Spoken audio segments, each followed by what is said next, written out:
aluminum HVAC tape around the seal of the top of the ammo box, and that's gonna block rays. If you put everything inside a Mylar bag inside that ammo box, that's gonna add an extra layer of protection if you wanna have some walkie-talkies and electronic devices for after the EMP. Solid-state electronics are exactly what they sound like. Devices built entirely from solid materials, and where the electric current stays inside that solid material. That means most electronics built in the last 40 years, including computers, cell phones, stereos, radios, you name it, if it has solid-state electronics in it, it's dead. Then there's the second whammy from the EMP, just in case any electronic equipment survived the first. The electrical grid acts as a huge antenna, attracting and absorbing the EMP in an electrical surge that is much larger than the systems are designed to deal with. This slows down the power lines, frying transformers as it goes. Getting to homes and offices, it fries surge protectors before going on to destroy any electronic equipment connected to it. So even if the equipment is protected, it will still be completely destroyed. Then the EMP apocalypse starts. On that day, the first any of us notice an EMP attack is that the power is out. We try to use something and it doesn't work. No working electronic devices, no cell phones, and no portable electronics. All fried. If you're driving, your car suddenly stalls without reason. Everything just stops working, and we don't know why. We cannot see the explosion since it happened so high, especially during the daytime. People don't realize what's happening. At first, they think it's a normal power outage, and they wait for the power to come back on. They blame the batteries for their phone not working, and they think that their car just broke down. It takes time for them to understand that something more sinister is going on. Can you imagine that? Your neighbors all standing around outside, talking about the weird things happening. Not one of them thinks of an EMP because they're not trained to think that way. They think that a truck hit a power pole or something else happened, which will be fixed in short time, getting power back on. Only you and me know that the power won't be coming back on.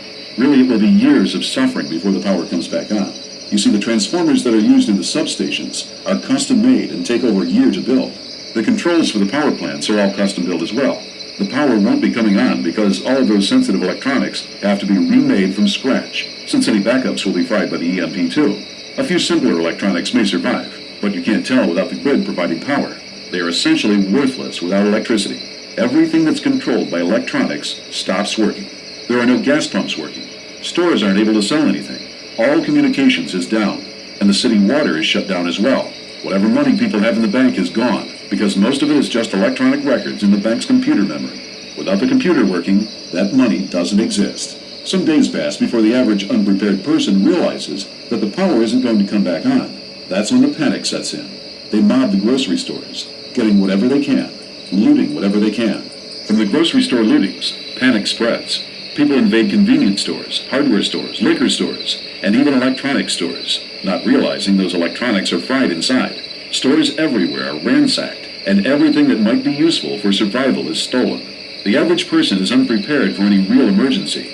They have somewhere between 3 days and a week's worth of food in their homes. Their emergency supplies are mostly a flashlight, an extra blanket, and a bag of charcoal for the grill.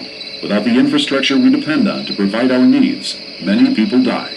Then people start dying in waves. Disaster experts have laid out 5 waves of death that will sweep through the country. First, we lose the sick and elderly. There are many people in our modern society who can't survive without medicines. Without their medicines, their bodies can't keep going.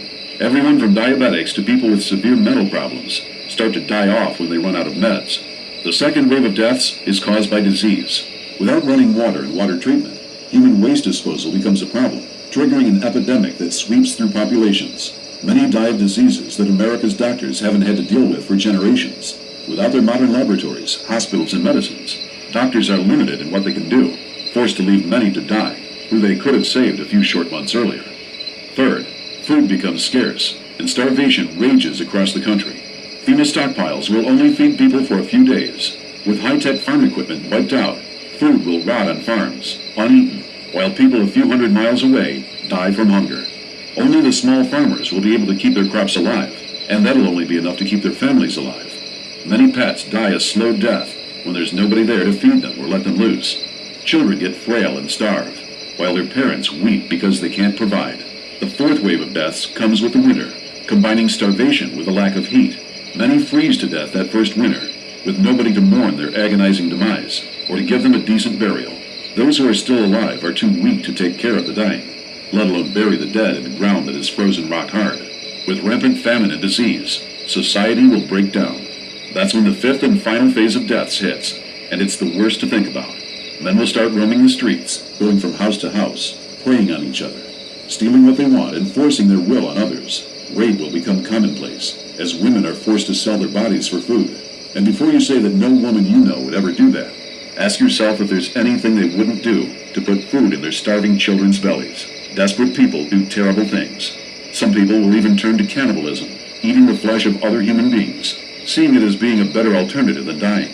Gangs, criminals, and warlords will rise up, using force to steal and murder.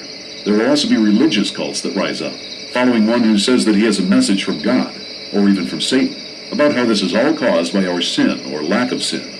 Either way, the message and the messenger are all false, merely a way to manipulate the masses, to take advantage of the situation. With all these people preying on each other, the world becomes a nightmare. By the end of the first year, an estimated 90% of our population has died. Seeing how careless and unprepared more than 90% of people are, it doesn't sound unreasonable.